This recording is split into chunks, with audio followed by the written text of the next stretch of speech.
Hello बच्चों, क्या हाल चाल।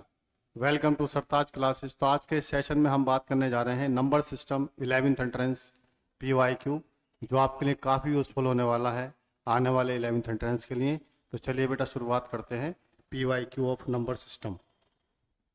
तो आपसे कह रहा which of the following numbers can be represented as non terminating repeating decimal. इन चारों में से कौन सा एक नंबर ऐसा होगा जो हमारे पास नॉन टर्मिनेटिंग रिपीटिंग डेसिमल होगा। किसी भी एक रैशनल नंबर्स की अगर मैं बात करता हूं तो P/Q एक रैशनल नंबर होता है जहां पे Q मेरे पास जीरो नहीं होता है। अगर मेरे पास Q जो है 2 पावर m और 5 पावर n में होता है तो ये टर्मिनेटिंग डेसिमल होता है। अगर Q मेरा 2 पावर m 5 पावर n में नहीं होता है तो ये हमारा कैसा होता है, नॉन टर्मिनेटिंग रिपीटिंग डेसिमल होता है।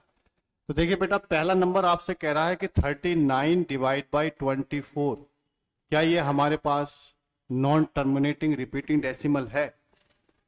तो 339 हो जाएगा, ये आपके पास 8 हो जाएगा। 13 डिवाइड बाई 8, ये जो मेरा डिनोमिनेटर है, इस डिनोमिनेटर को मैं लिख सकता हूं 3 डिवाइड बाई 2 पावर 3, जो मेरा 2 पावर m में एग्जिस्ट कर रहा है। इसका मतलब ये टर्मिनेटिंग डेसिमल है, तो ये मेरा आंसर नहीं होगा। अगला है आपका 3/16, तो 16 को भी मैं लिख सकता हूं 2 पावर 4, ये भी मेरा 2 पावर m 5 पावर n में एग्जिस्ट कर रहा है, तो ये भी मेरा नॉन टर्मिनेटिंग रिपीटिंग डेसिमल नहीं होगा।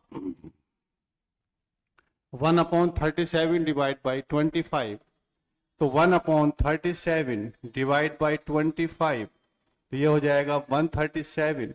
इसको मैं लिख सकता हूँ 5 पावर 2, ये भी मेरा 2 पावर m 5 की पावर n में एग्जिस्ट कर रहा है, तो ये भी नहीं होगा। तो इसमें ऑप्शन डी ही मेरे पास बचा है जो इसका आंसर होगा। क्यों? क्योंकि मैं 11 को नहीं लिख सकता 2 पावर m और 5 पावर n में। इसका मतलब ये रैशनल नंबर तो है, लेकिन रैशनल नंबर की कौन सी फॉर्म है? Non terminating repeating decimal. तो बच्चों, इतनी सी कहानी आपको याद रखनी है। किसी भी एक रैशनल नंबर्स का डिनोमिनेटर अगर 2 पावर m और 5 की पावर n में अगर एग्जिस्ट कर रहा है बच्चा, तो वो टर्मिनेटिंग होता है, टर्मिनेटिंग डेसिमल होता है। अदरवाइज वो हमारा नॉन टर्मिनेटिंग रिपीटिंग डेसिमल होता है। चलिए, which of the following is greatest. इन चारों में से कौन सा ऐसा नंबर है जो सबसे बड़ा है? तो बेटा 7 की पावर 22, 7 पावर 22 का मतलब 7 इंटू 7 49 हो जाएगा। अगला नंबर है मेरे पास 49 डिवाइड बाई 33 की पावर 3/2, तो इसको लिखा जा सकता है 7 स्क्वायर पावर 3/2, 2 से 2 कैंसिल आउट हो जाएगा। 7 पावर 3, ये हो जाएगा आपका 7 इंटू 7 इंटू 7, ये हो जाएगा हमारे पास 343। कितना हो जाएगा? 343। अगला नंबर है आपके पास 1 डिवाइड बाई 343 होल पावर -1/3, तो इसको लिखा जा सकता है 1/7 पावर 3 होल पावर -1/3। तो 7 पावर -1/3, ये होल पावर -1/3, माइनस से माइनस कैंसिल हो जाएगा, 3 से 3 कैंसिल हो जाएगा, तो ये 7 हो जाएगा।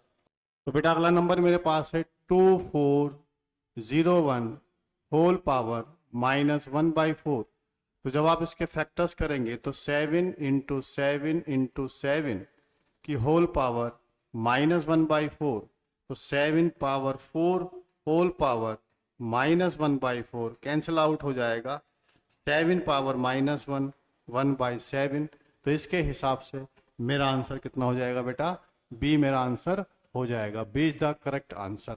तो इन सब में से सबसे बड़ा नंबर 49 पावर 3/2।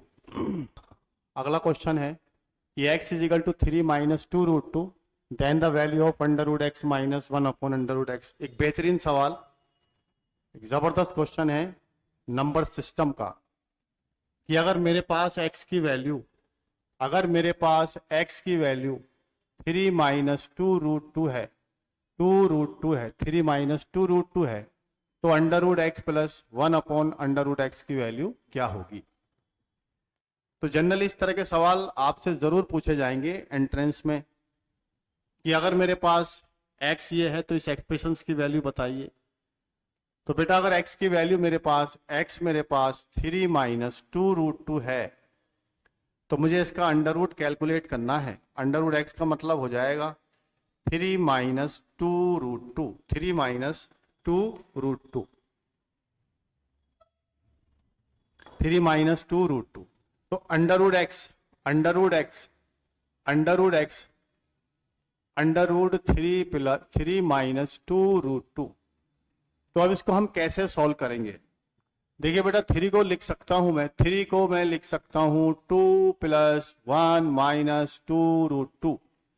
3 बराबर हो जाएगा 2 प्लस 1, तो ये हो जाएगा √2 का स्क्वायर प्लस 1 का स्क्वायर माइनस 2 इंटू 1√2। तो ये अंदर वाली जो क्वांटिटी है, जो अंदर वाली क्वांटिटी है, ये मेरा किसी का परफेक्ट स्क्वायर है, ये मेरा किसी का परफेक्ट स्क्वायर है। ये हो जाएगा मेरे पास √2 माइनस 1 का होल स्क्वायर। तो ये मेरे पास √x जो है, √x मेरे पास आया √2 माइनस 1। अब मुझे 1 अपॉन √x कैलकुलेट करना है, तो 1 अपॉन √2 माइनस 1, इसको हम रैशनलाइज करेंगे, √2 प्लस 1 डिवाइड बाई √2 प्लस 1। तो ये बच्चों हो जाएगा √2 माइनस 1 डिवाइड बाई √2 का square minus 1 square, √2 minus 1 divide by 2 minus 1, 2 minus 1, तो ये हो जाएगा 1 by √x is equal to √2 plus 1। तो बेटा मैंने x की वैल्यू यहाँ पर √x को कैलकुलेट किया और मैंने यहाँ पर 1 अपॉन √x को कैलकुलेट किया। तो अब मुझे इसकी वैल्यू कैलकुलेट करनी है कि मेरे पास क्या वैल्यू होगी, किसकी मेरे बच्चों वैल्यू होगी √x माइनस 1 अपॉन √x। ये किसके इक्वल होगा, ये किसके इक्वल होगा। तो √x मेरे पास है √2 माइनस 1 और 1 अपॉन √x से मेरे पास √2 प्लस 1। तो ये हो जाएगा √2 माइनस 1 माइनस √2 माइनस 1, माइनस √2 से प्लस √2 कैंसिल हो जाएगा, तो इसका आंसर आएगा -2। ये सवाल का आंसर गलत दे रखा था हमारे पेपर में। तो ये बेसिकली जो बी था, बी ऑप्शन जो था, ये बेसिकली बी जो ऑप्शन था वो था -2। इस क्वेश्चन को डिलीट किया गया था इस माइनस की वजह से। इसका आंसर √2 नहीं आएगा, -2 आएगा। ओके बेटा, चलिए। Decimal representation of a rational number can not be, किसी भी एक decimal representation of a rational number can not be, एक रैशनल नंबर का डेसिमल रिप्रेजेंटेशन क्या नहीं हो सकता।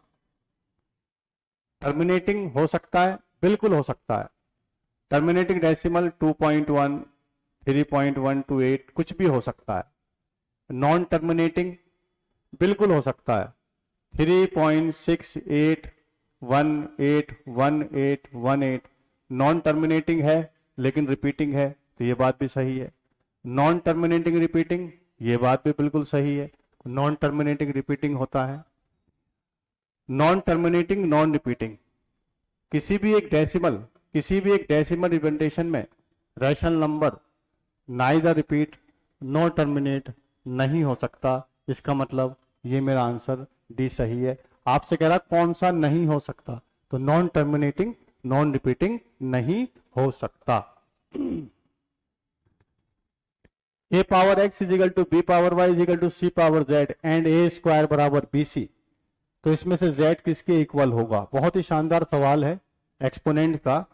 a power x is equal to B power y is equal to C power z, तो बच्चों a power x is equal to B power y is equal to C power z है और मेरे पास a स्क्वायर बराबर BC है।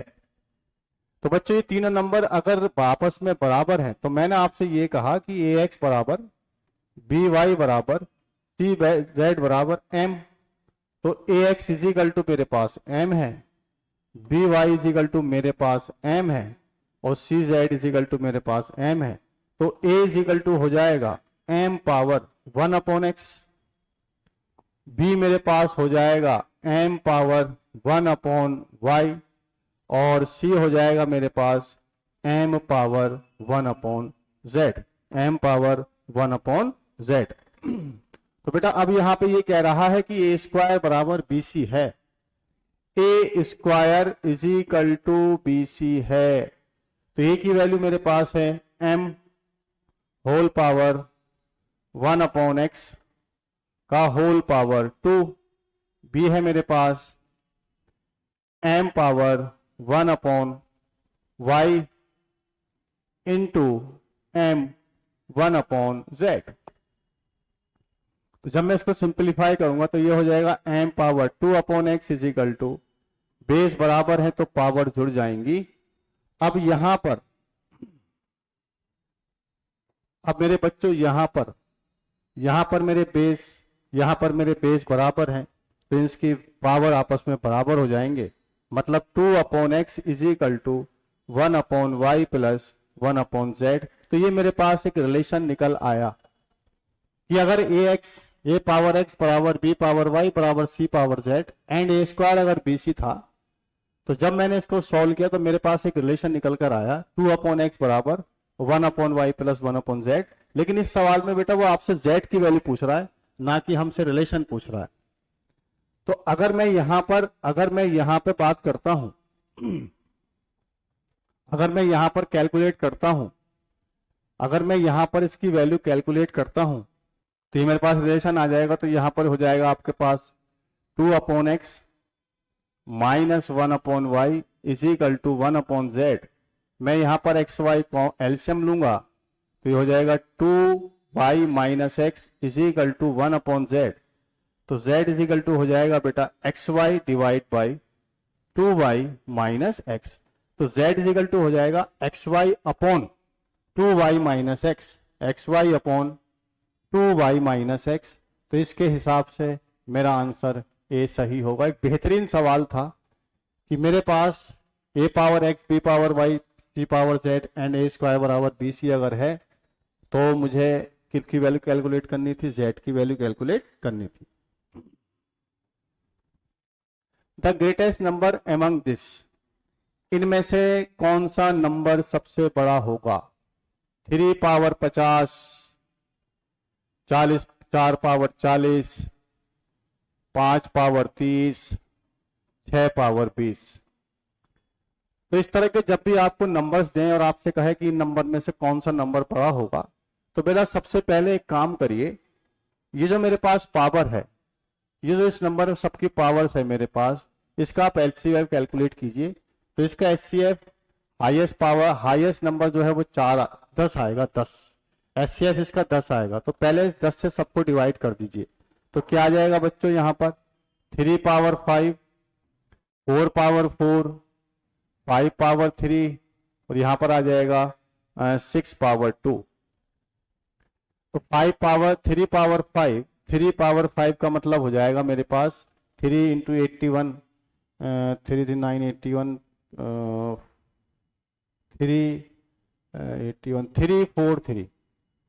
343 हो जाएगा। 3 into 3 into 3 into 3 into 3 81 into 343 कितना आएगा बेटा 343। 4 का स्क्वायर हो जाएगा आपका 256, ये आपके पास हो जाएगा 256, ये आपके पास आएगा 125, ये आपके पास आएगा 36। 343, 256, 125, 36। तो इसमें इन सब नंबर में ये नंबर मेरा सबसे बड़ा है और ये नंबर मेरे पास रिजल्ट था, ये रिजल्ट था मेरे पास 3 की पावर 50 का। इसका मतलब इस नंबर में सबसे बड़ा नंबर है 3 पावर 50, 3 पावर 50, और मेरा डी ऑप्शन सही हो जाएगा। देखते हैं साहब क्या है कि रैशनल फॉर्म ऑफ दिस, कि मेरे पास कोई एक नंबर है 0.001, ये नंबर जो आया होगा ये एक नंबर P अपॉन Q को सॉल्व करने के बाद आया होगा, क्योंकि एक रिपीटिंग डेसिमल है। 0.01, 0.01, 0.001, 001, 001, तो ये किसी ना किसी एक P अपॉन Q की फॉर्म से जरूर आया होगा। तो बच्चों जब भी मुझे इस तरह कोई एक नंबर दे रखा हो तो इसको हम अपने एक तरीके से इस्तेमाल करते हैं, जिसे हम कह सकते हैं शॉर्ट मेथड। जब कभी भी एक नंबर डेसिमल के बाद एकदम रिपीट हो रहा हो, जब कोई एक नंबर डेसिमल के बाद एकदम रिपीट हो रहा हो, जब कोई एक नंबर डेसिमल के बाद एकदम रिपीट हो रहा हो, तो उसकी मेरे बच्चों डायरेक्ट फॉर्म होती है, जो नंबर है आप उसको लिख दीजिए और जितने पे बार है उतने 9 आप लगा दीजिए। जो नंबर है आप उसको लिख दीजिए और जितने पे बार है उतने 9 लगा दीजिए। जो नंबर है उसको लिख दीजिए और जितने पे बार है उतने 9 लगा दीजिए। तो यहां पर मेरे 1 2 3, यहां पे 3 पर बार है, तो ये हो जाएगा 001 डिवाइड बाई 999, तो इसका आंसर हो जाएगा 1/99। तो ये हमारा आंसर आ जाएगा x is equal to 1/999। The C is correct answer. तो इस चीज को आप याद रखें बेटा। अगर मान लीजिए मेरा बेटा सवाल मेरे पास इस तरीके से होता, पॉइंट ए बी पे बार, तो इस तरह के सवालों को आप सॉल्व करेंगे, पूरा नंबर लिख लीजिए, जिस पे बार नहीं है उसको माइनस कर दीजिए, डिवाइड बाई जितने पे बार है उतने 9 और जितने पे बार नहीं है उतने 0। तो इसका सीधा सीधा आंसर हो जाता A B minus A divide by 90। अगर आपसे मैं ये कहूं कि इसके आपसे कहा जाए कि 0.23 बार को P अपॉन Q की फॉर्म में लिखिए, तो आप कहेंगे 23 माइनस 2 डिवाइड बाई 90, 21/90। जब आप 21/90 को सॉल्व करेंगे तो उसका आंसर 0.23 बार ही आएगा। ओके बेटा, तो इस चीज को आप याद रखिए। ए बराबर 6 माइनस ए बराबर 6 minus under root 35, then the value of A square minus 1/a square. एक शानदार सवाल है नंबर सिस्टम का। ऐसे ही सवाल आपके 11th एंट्रेंस में पूछे जाएंगे। ये सवाल जो है आइडेंटिटी प्लस रैशनलाइजेशन का कॉम्बिनेशन है, कि बच्चे को पहले रैशनलाइजेशन करना आना चाहिए, फिर उसको आइडेंटिटी इस्तेमाल करनी आनी चाहिए, तभी इस सवाल को बच्चा सॉल्व कर सकता है। वो आपसे कह रहा है कि साहब ए जो है मेरे पास 6 माइनस रूट 35 है, तो आपसे कह रहा है कि ए स्क्वायर माइनस 1/a स्क्वायर की वैल्यू क्या होगी। What is the value of A square minus 1/a square. तो मेरे बच्चों ए स्क्वायर माइनस को लिख सकता हूं ए स्क्वायर माइनस 1/a स्क्वायर, तो इसको लिखा जा सकता है a प्लस 1/a, और इसको लिखा जा सकता है a माइनस 1/a,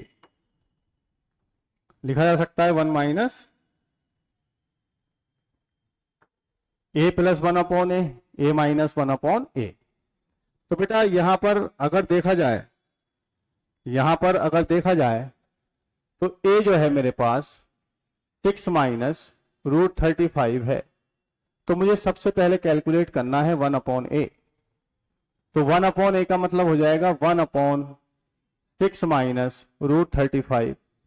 इस नंबर्स का डिनोमिनेटर एक रैशनल नंबर है, तो मुझे यहां पर रैशनलाइजेशन करना पड़ेगा।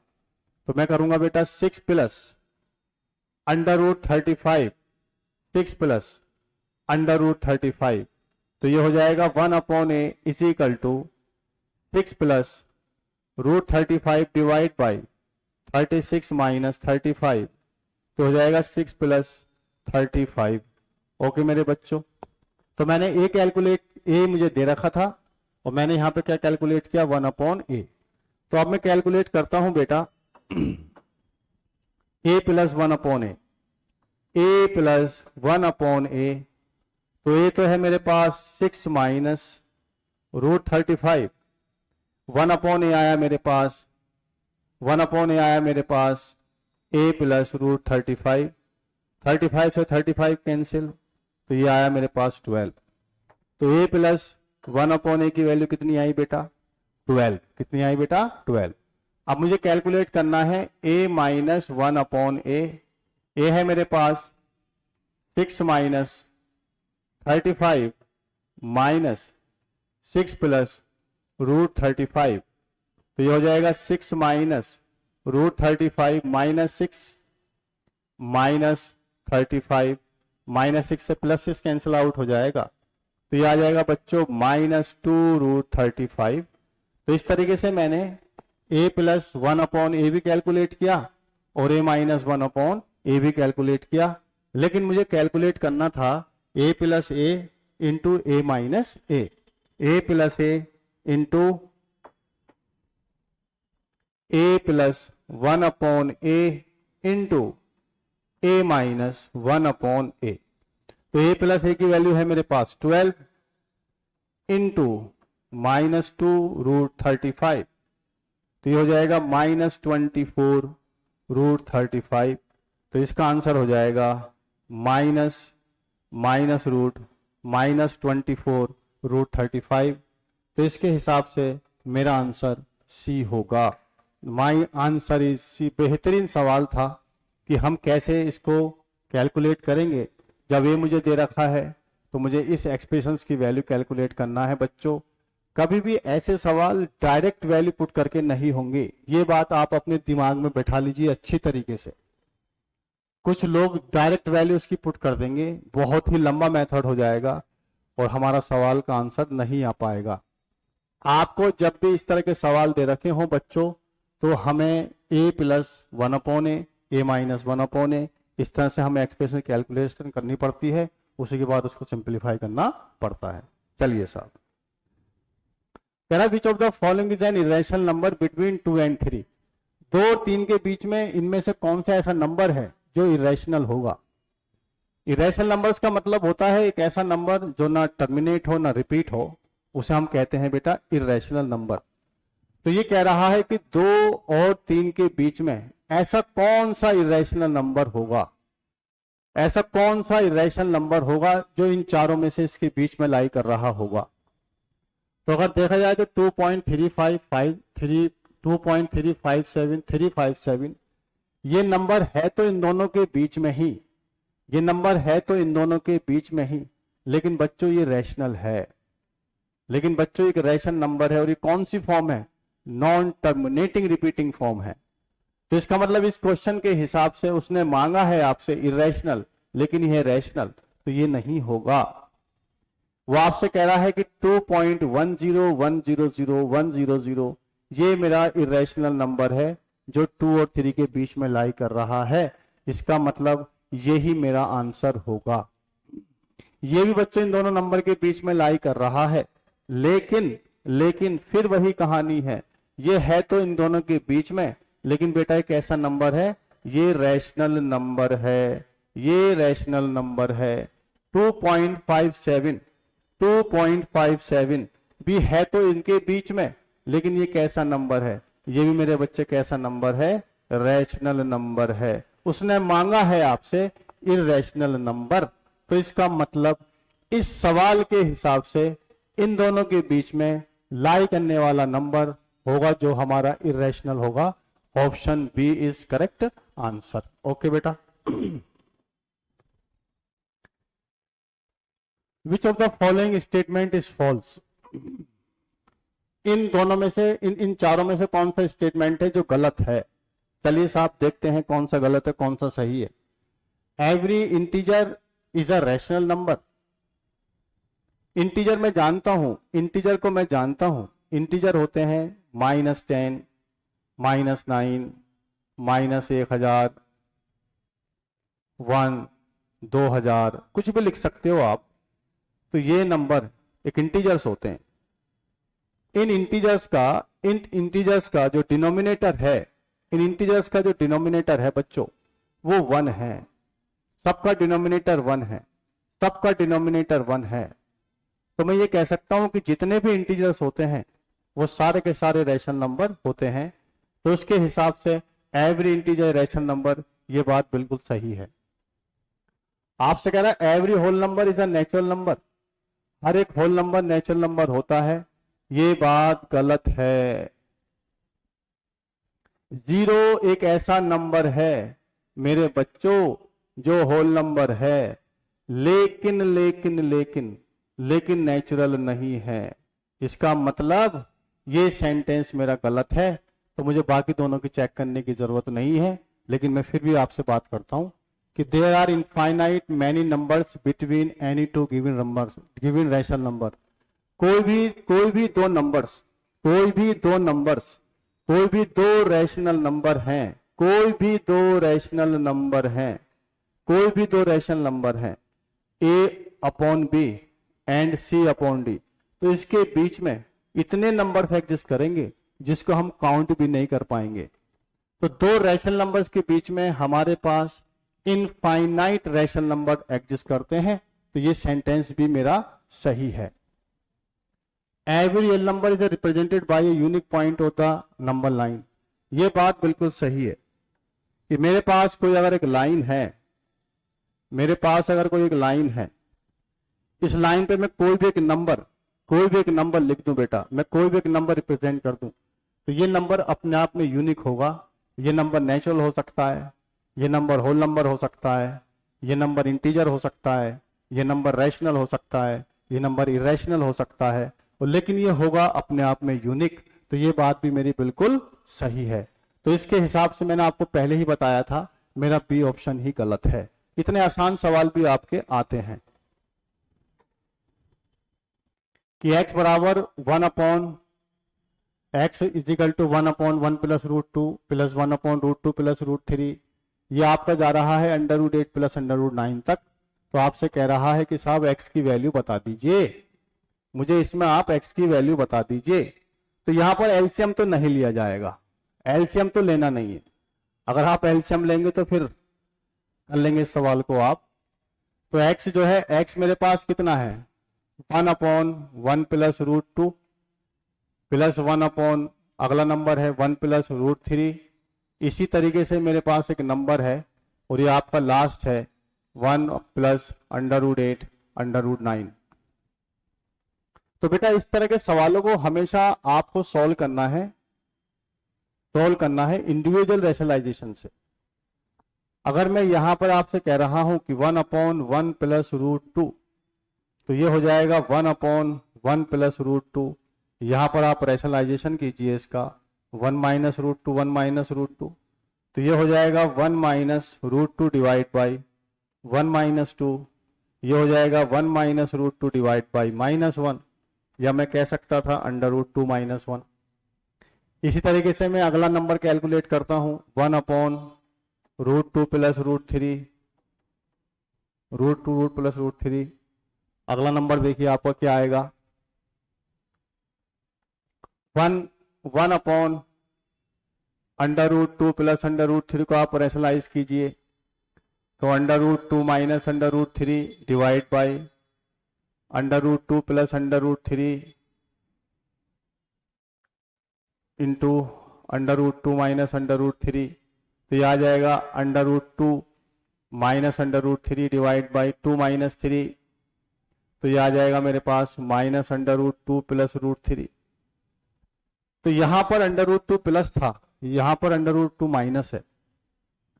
अगर आप एक टर्म का और रैशनलाइजेशन करते हैं, 1 upon under root 3 plus under root 4, तो आप लिखेंगे under root 3 minus under root 4 से हम मल्टीप्लाई करेंगे, नीचे आपका प्लस माइनस दोनों आ जाएगा, तो ये मेरे पास सीधा सीधा हो जाएगा 3 माइनस 4, तो इसको मैं लिख लूंगा under root 4 minus under root 3। तो पहला टर्म जो मेरे पास था 1 अपॉन अंडर रूट 2, उसका रिजल्ट आ रहा था मेरे पास अंडर रूट 2 माइनस 1।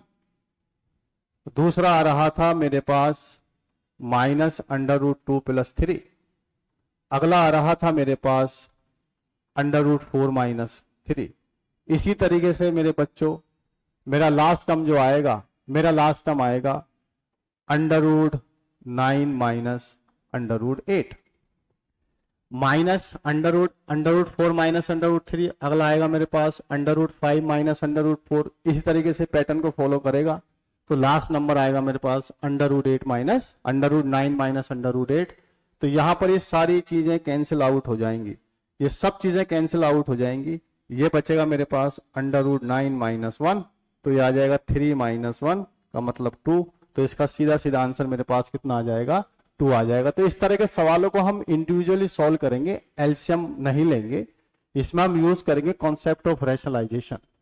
और बेटा इसकी एक हमारा शॉर्ट मेथड भी होता है, इसका एक हमारा शॉर्ट मेथड भी होता है कि जब इस तरह का सवाल हो और हमारा कॉमन डिफरेंस सेम हो जाए तो 1 प्लस रूट 2 तो हम क्या करते हैं, बड़े वाले को सबसे बड़ा लिख के सबसे छोटा माइनस कर देते हैं। तो इसका सीधा सीधा आंसर अंडर रूट 2 माइनस 1 भी होता, 3 माइनस 1 का मतलब मैं यहाँ पे 2 भी लिख सकता था। ओके बेटा, अच्छा क्वेश्चन है, आने के चांसेस हमेशा होते हैं, रिपीट होते हैं इस तरह के क्वेश्चन। फिर वही कहानी की 0.001 इक्वल, अभी आपको बताया x इजिकल टू 0.001, जितने पे बार उतने 9, जितने पे बार उतने 9 से डिवाइड कर देंगे। तो 3 पे बार है तो 3 9 से डिवाइड हो जाएगा, तो सीधा सीधा 1/999, इसका आंसर बी हो जाएगा। इसका आंसर कितना हो जाएगा, बी हो जाएगा। Consider the following statements, every whole number is a natural number और every rational number is an integer. तो इनमें से कौन सा सेंटेंस जो है, इनमें से जो कौन सा सेंटेंस जो है वो मेरा सेंटेंस जो है गलत है या सही है। तो ये कह रहा है कि साहब हर एक होल नंबर जो है एक नेचुरल नंबर है, हर एक होल नंबर जो है, every whole number is a natural number. ये बात थोड़ी सी मुझे गलत लग रही है कि 0 एक होल नंबर तो है, 0 एक होल नंबर तो है मेरे प्यारे बच्चा, लेकिन नेचुरल नंबर नहीं है, नेचुरल नंबर नहीं है। क्यों? क्योंकि नेचुरल नंबर तो सर स्टार्टिंग ही 1 से होता है। इसका मतलब ये सेंटेंस तो मेरा गलत है sir. Every rational number is an integer, ये बात भी गलत है। 3/5 एक रैशनल नंबर है, 3/5 एक रैशनल नंबर है, लेकिन ये इंटीजर तो नहीं है, ये मेरा इंटीजर तो नहीं है। इसका मतलब पहला और दोनों सेंटेंस ही गलत है। तो both A and B are false. तो बच्चों 11th एंट्रेंस में इस तरह के सवाल नंबर सिस्टम पे जरूर पूछे जाते हैं कि इसमें से कौन सा कथन सत्य है, कौन सा कथन असत्य है, कौन सी बात सही है, कौन सी बात गलत है। तो मैं आपसे ये कहना चाहता हूं कि जब भी आप नंबर सिस्टम की तैयारी करें तो आप उसमें इस तरह क्वेश्चन की प्रैक्टिस जरूर करें कि कौन नंबर क्या होता है।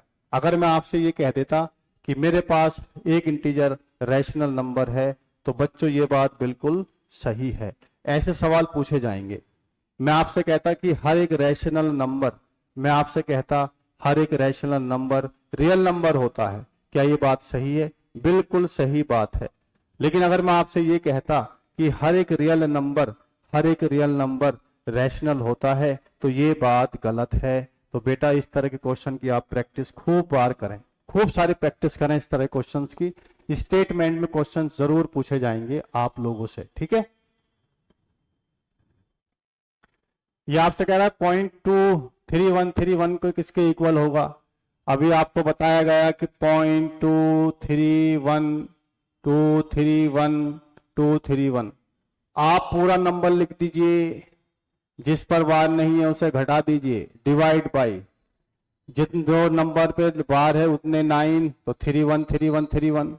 कितने पे बार नहीं है, 1 पर बार नहीं है, तो इसका सीधा सीधा आंसर हो जाएगा 229/990, 229/990। तो मेरा आंसर ये सही है। तो हम इस तरह के सवालों को इसी मेथड से करेंगे। अगर मान लीजिए आपसे ये कहा जाता कि 0.618 पे बार, तो आप सीधा सीधा लिख देंगे सर 618 माइनस 61 डिवाइड बाई कितने पे बार है, 1 पर, कितने पे बार नहीं है, 2 पर, तो 2 0। इसको जो सॉल्व कर लेंगे, सॉल्व करने के बाद जो आंसर होगा वही मेरा आंसर हो जाएगा। विच of the following is an irrational number. इनमें से कौन सा एक रैशनल नंबर है? आप देखते हैं इतने इतने आसान सवाल भी आते हैं। इनमें से कौन सा इरेशनल है? रिपीट हो रहा है बार बार। 0.2554 रैशनल है, 22/7 रैशनल है। यहां पे ना टर्मिनेट हो रहा है ना रिपीट हो रहा है, तो यही मेरे पास एक इरेशनल नंबर है और ये मेरे पास टर्मिनेटिंग डेसिमल है। तो ये इरेशनल नंबर इसके हिसाब से कौन सा है? इरेशनल नंबर जो ना टर्मिनेट हो ना रिपीट हो, तो यही मेरा ऑप्शन होगा। C is the correct answer. C is the correct answer.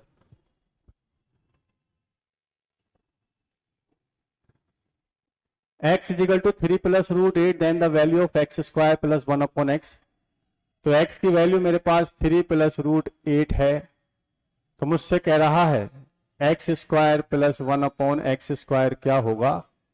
फिर वही कहानी है, इस तरह के सवाल आपके सामने जरूर पूछे जाएंगे। तो मैंने आपसे कहा बेटा सबसे पहले आप निकालिए 1/x। 1/x कैलकुलेट कीजिए, ये हो जाएगा 1/3 प्लस रूट 8। इसको रैशनलाइज कीजिए, 3 minus root 8 divide by 3 minus root 8, ये हो जाएगा 3 minus root 8 divide by 9 minus 8, ये हो जाएगा 3 माइनस रूट 8। तो 1/x की वैल्यू 3 माइनस रूट 8 आ जाएगी।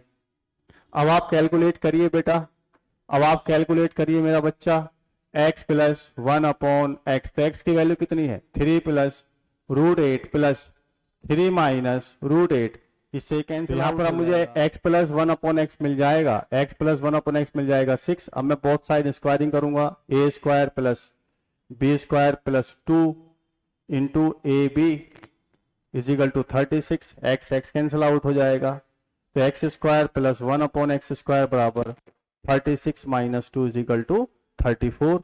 तो इसके हिसाब से मेरा आंसर हो जाएगा बी।